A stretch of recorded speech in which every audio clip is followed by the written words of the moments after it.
A gente começa esse segundo bloco do Agrofag recebendo dois especialistas para falar sobre a situação no Rio Grande do Sul. Então, com a gente aqui, Miriam Schneider, que é economista e professora na área de desenvolvimento regional e agronegócio. Bom dia, seja bem-vinda, Miriam. Bom dia, obrigada pelo convite, prazer estar aqui para contribuir.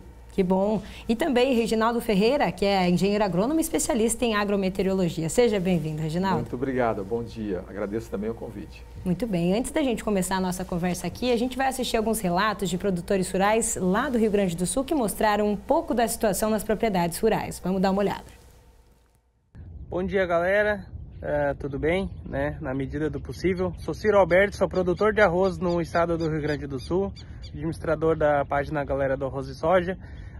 Queria mostrar para vocês aí, os seguidores do Agrofag, como é que está a situação aqui no meu município. Como vocês veem aí atrás, toda essa água era uma lavoura de arroz, 15 dias atrás, estava sem água. Depois, com essa catástrofe que deu no Rio Grande do Sul aí, perdemos 70% da nossa área, perca total, já está mais de 15 dias embaixo d'água. Aqui atrás tem uma lavoura de milho semi-inundada, Então tá bem complicado e precisamos de muita força, muita ajuda do governo do estado, governo federal para reconstruir essas propriedades, reconstruir as cidades que foram afetadas, alguns lugares com perca total, as pessoas morando em abrigos, escolas, tá bem complicado no nosso estado. Então eu queria mostrar um pouquinho, o relato aí como é que tá a minha lavoura. Antonella, aqui é uma várzea, tapou totalmente, Então um metro e meio de água em cima dessa lavoura aqui. Então prejuízo provavelmente, olha, talvez chegue a 100% se confirmar essas chuvas agora que tem. É uma área que tem uma soja que tinha uma carga razoável, plantada à tarde, quando deu para entrar nessas várzeas aqui. E só que ela nem tinha perdido a folha, vê que a folha tá aqui ainda, Caiu por causa de ficar mesmo vários dias aqui sem oxigênio, sem nada, essas plantas. Então adiantou, essa maturação, adiantou esse ciclo à força. Provavelmente eu imagino aqui uma quebra aí de uns 50% do que tinha previsão de colher nessa várzea. Ela era até relativamente boa pela época, uma várzea de final de dezembro aqui, início de janeiro, que deu para plantar essas áreas. Mas agora a gente nem sabe se vai conseguir colher, essas áreas baixas assim, onde o rio subiu e tapou tudo, Estamos com duas máquinas aqui de novo. Como que junta isso aqui com água dentro? Ó, fica tudo. Tá junto com as bolinhas mais de pé, uns trechinhos ali, um pouquinho mais em pé. Mas não tem como juntar. E ainda que sai um arroz até que muito bonito. O arroz que faz 40 dias que tá caído, até que tá muito bonito até. Mas tá olhando aqui pra tirar o que dá hoje. O Gabriel tá tirando o resto lá. Bom, esse vídeo aqui é do Rio Grande do Sul, município de Arroio do Meio, localidade de Palmas. Aqui mostra então um pouquinho praticamente o estrago que essa enchente fez. E aqui dá pra ver que toda a plantação de soja foi perdida, plantações de milho, não deu tempo de ser colhido. E que agora vai ficar na terra, não tem mais condição nenhuma de colher. E a gente está gravando esse vídeo para Agrofag. Que situação, gente? A gente não consegue nem ter dimensão aqui, mas realmente é muito difícil o que eles passam. E para a gente ter uma ideia agora, já, Reginaldo, começando contigo, como é que a gente pode fazer esse histórico, para a gente relembrar a situação climática, o que afeta principalmente agora o Rio Grande? Não há dúvida que nós estamos passando pelo momento como um todo no mundo, de situação realmente que a gente diz de extremos. Extremos é algo que nós utilizamos na meteorologia para quando nós vamos fazer alguns projetos, para que a gente, na realidade, possa ter uma situação de segurança em relação a alguns eventos climáticos. Aquilo que era considerado eventos extremos, principalmente para a engenharia, hoje ou nos últimos anos, parece que tem se tornado mais comum. Então, o que aconteceu no Rio Grande do Sul, que aconteceu algo semelhante lá em 1941, parece tão longe, é algo que, na realidade, a gente não pode dizer que vai demorar essa quantidade de anos para voltar novamente. Então, nós estamos passando pelo momento, na realidade, relativamente difícil em relação à condição meteorológica, e esses eventos que aconteceram no Rio Grande do Sul, não só no Rio Grande do Sul. Na realidade, a gente, se fazer uma retrospectiva, a gente vai ver que eventos assim semelhantes, não só com chuva, mas com seca e com temperatura, vem ocorrendo num globo como um todo. E o que a gente avalia, como a gente conversava aqui, né, um pouco antes, é sobre a geografia em si, a topografia do Rio Grande do Sul e o que levou a piorar esse cenário. É o que a gente tem agora, né? Na verdade, isso é importante, porque a geografia contribui muito. A maioria dos produtores rurais, de modo geral, escolhiam sempre fazer as suas propriedades, ou ter a sua casa, a sua moradia, as suas instalações sempre mais próximo da água. E não é diferente da maioria das cidades, né? Sempre mais próximo da água. E ali a gente tem, na realidade, um relevo relativamente alto no entorno, algumas montanhas, mas temos alguns riachos e as pessoas sempre fizeram e desenvolveram as suas cidades, porque era muito mais fácil, principalmente por meio de transporte, né? E isso, na realidade, trouxe uma situação, na realidade, desconfortável agora, nesse momento, principalmente dessa quantidade elevada de chuva. Porque, na verdade, 3 fatores contribuíram, não só esse da condição do relevo, mas dos fatores climáticos, a gente tinha uma corrente de umidade relativamente muito grande, vindo da Amazonas. Isso acontece de vez em quando, mas aconteceu da gente ter esses 3 eventos ao mesmo tempo. A gente teve a corrente de umidade, a gente teve um cavado, que a gente chama isso na região de baixa pressão, o que causou instabilidade e possibilidade de chuva ao mesmo tempo dessa corrente de umidade, e a gente teve esse bloqueio atmosférico do Brasil Central, que impedia com que as frentes subissem, dividissem um pouco dessa água com os demais. E isso, na realidade, trouxe uma situação inusitada, uma quantidade muito grande de água em um período relativamente curto e que trouxe aí um transtorno relativamente grande para muita gente. Eu vou fazer uma pergunta para os dois discutirem aí, né? O aquecimento global é o causador de tudo isso?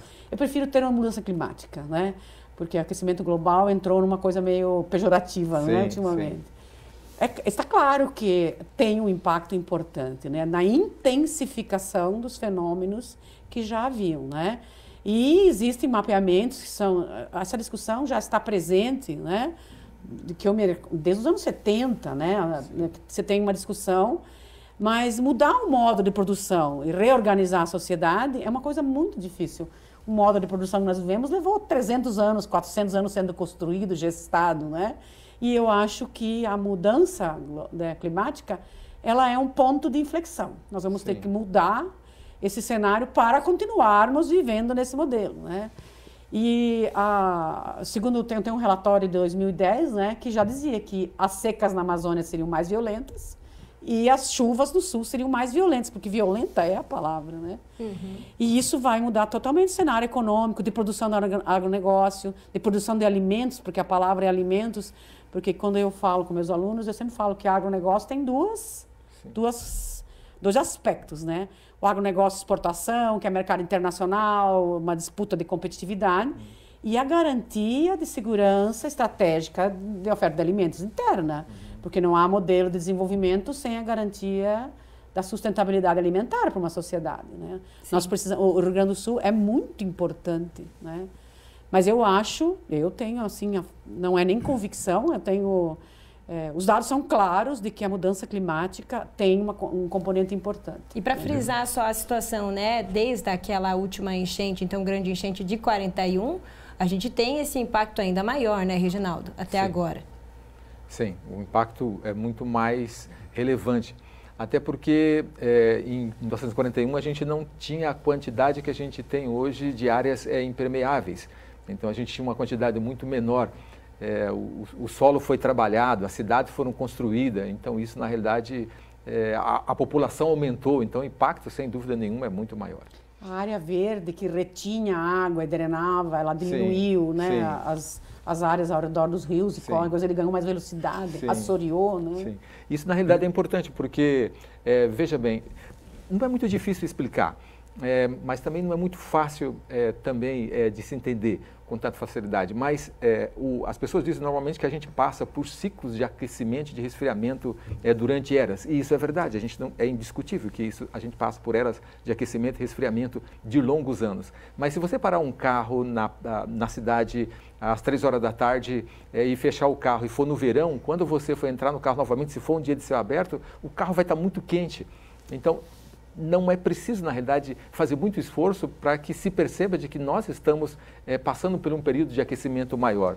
Uma pessoa diz para outra, nossa, parece que a gente não tem mais inverno, parece que trocou o inverno do verão, e realmente a gente tem essas mudanças acontecendo e com muita intensidade nos últimos anos. Como é que fica o fator econômico, o impacto econômico de tudo isso lá para o Rio Grande do Sul, para o Brasil? Então, os dados, as estimativas já estão por aí, todo mundo já viu, não precisamos reiterar. Eu penso que a gente tem que encarar com... São vários estágios, né? No curtíssimo prazo aqui, você vai ter que reconstruir, né? Realocar essas pessoas, isso tem um custo, tem uma dinâmica, você tem um impacto, por exemplo, na oferta de alimentos que pode provocar inflação, né? Porque você vai ter que demandar de outras regiões, isso vai aumentar o custo, enfim, né? O equilíbrio de mercado, aquele equilíbrio tênue que sempre existe, vai ser afetado, né? Esse é o primeiro contexto. Apesar de que algumas pessoas já estão dizendo, mas o processo de reconstrução gera emprego e renda. E isso é verdade, né? A União Europeia, a Europa se fez pós-reconstrução da Segunda Guerra. Por isso o governador do Rio Grande do Sul chamou de Plano Marshall, né? Mas um Plano Marshall precisa ser pensado nesse sentido, né? Porque esses agricultores, como eu dizia, esses agricultores que estão inseridos dentro do sistema de crédito nacional, que têm seguro agrícola, eles têm uma condição. Mas aqueles solos que foram destruídos é uma questão que eu não tenho claro o que vai acontecer. Agora é especulação, por enquanto, né? Você vai ter que levantar, né? Você vai ter que ter cidades que vão mudar de lugar, né? O que isso vai impactar em termos econômicos diretos, em primeiro momento seria preço, mas parece que o governo federal e o governo estadual estão articulando a oferta de arroz para equilibrar, né? Parece que feijão também já estão pensando em importar alguma coisa. Então, os mecanismos de Estado estão funcionando para equilibrar isso, né? Eu vou voltar a chamar a atenção para um dos tópicos em relação à produção de grãos, né? Por exemplo, a gente já viu aí a colheita da soja quase no seu máximo, a colheita do arroz também, o que a gente tem é 84%, de acordo com o Alexandre Velho, presidente da Federarroz, que a gente também entrou em contato para saber mais informações. O arroz está tendo rotas agora de escoamento para trazer a produção, né? Para retirar a produção. Esse é um ponto que está trazendo muitas dúvidas em relação à produção de arroz. Vai faltar arroz, vai subir o preço, isso também é um tópico. Chama atenção para o arroz porque o Estado é o maior produtor. Sim. Então, como é que a gente também pode ver esse cenário? Miriam, a gente já conversava sobre essa questão logística, né? Essa é uma das preocupações a curto prazo. Sobre o arroz, eu andei lendo alguma coisa. O arroz viveu um fenômeno interessante nos últimos anos no Rio Grande do Sul, né? No auge da pandemia, os preços subiram muito, vocês devem lembrar, nós exportamos muito arroz, né? Porque você tinha uma oferta. Depois, esses preços equacionaram e a soja subiu muito de preço. Então, a plantação de arroz perdeu espaço para a soja. Houve uma diminuição. Esse também é um dos problemas, porque eles têm um quantum já colhido, que é suficiente, né? Mas ele está muito limítrofe, né, nesse processo aí. Então, por isso o governo federal entrou rapidamente para garantir essa oferta, porque a não garantia de oferta por parte do Estado implicaria em altas de preços, de certa forma, até especulativas, né, porque o mercado funciona assim mesmo, né? Então, a questão do arroz é que ele havia reduzido a sua área de plantio em função... Lembre-se que a soja foi a R$200. Nenhum cereal pagava tão bem quanto a soja. Então, houve um desvio para a soja, né? Com relação aos produtores, a soja, quem pega financiamento tem seguro, tem Proagro, então... eles estão protegidos, mas é aquilo que nós falávamos, a política agrícola no Brasil, ela se resume ao Plano Safra. E isso é uma coisa que precisa mudar. Nós precisamos fazer como fazem os países desenvolvidos, né? Os grandes países produtores agrícolas, que fazem zoneamento da produção, calculam, projetam aquilo que é uma margem estratégica de garantia de segurança alimentar, porque segurança alimentar não é só... o alimento, ele tem essa característica. Ele é um bem econômico, que vai para o mercado, você negocia, mas ele é um bem estratégico, né? Você precisa garantir a oferta de alimentos para manter qualquer regime social funcionando, qualquer sociedade funcionando. Então, acho que eu acho que o cenário do Rio Grande do Sul é um cenário para você voltar a discutir uma coisa que a gente já tinha mais forte, que foi abandonada nos anos 90, que é esse planejamento de produção, as centrais de armazenamento, estoque regulador. Existe, né? Mas nós temos muito mais um olhar para o mercado externo, né? Funciona, é o que você falou, o canal de escoamento é quase mais importante que o estoque, a garantia de oferta para o mercado interno.